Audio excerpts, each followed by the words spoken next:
Merci. La parole est à monsieur Jean-Yves Lecomte pour le groupe socialiste, écologiste et républicain. Merci madame la présidente, monsieur le ministre, mes chers collègues. Nous vous savons, monsieur le garde des Sceaux, attaché au renforcement de l'indépendance du parquet et nous partageons, nombreux ici sur ces bancs, le souhait de voir enfin aboutir une réforme du Conseil supérieur de la magistrature permettant d'y parvenir.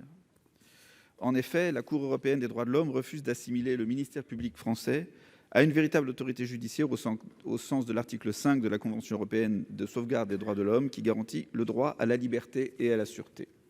Le Sénat avait adopté en juillet 2013 un projet de loi constitutionnelle qui avait pour objectif de renforcer l'autorité du CSM et de mieux garantir l'indépendance et l'impartialité des magistrats.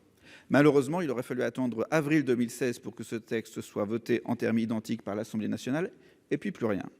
Près de 2 ans plus tard, lors de l'audience solennelle de rentrée de la Cour de cassation en janvier 2018, le président de la République avait lui aussi affirmé ce souhait de renforcer l'indépendance du ministère public et indiqué que la réforme que préparait votre prédécesseur, Mme Nicole Belloubet, devait intégrer ces éléments.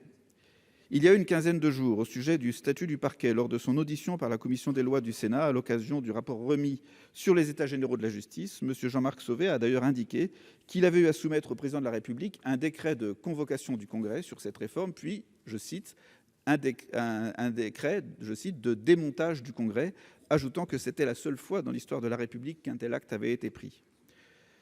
Aujourd'hui, je souhaitais, monsieur le garde des Sceaux, savoir si vous pouviez nous éclairer sur le calendrier relatif à cette nécessaire réforme pour qu'enfin puisse être effectif le renforcement de l'indépendance du parquet.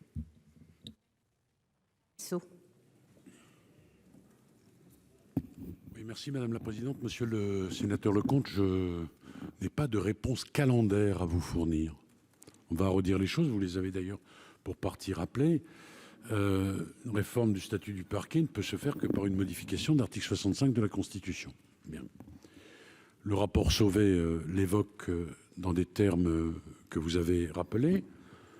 Disons, pour être tout à fait précis, que cette proposition ne fait pas consensus, qu'elle est aujourd'hui discutée. Et moi, je vous propose de mettre ce sujet à l'ordre du jour de la commission transpartisane. Voilà.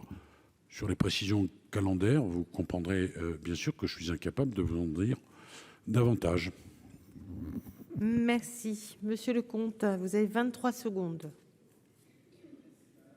Présidente, nous avons absolument besoin d'avancer sur un sujet essentiel pour notre État de droit, surtout si l'on parle aujourd'hui des États généraux de la justice.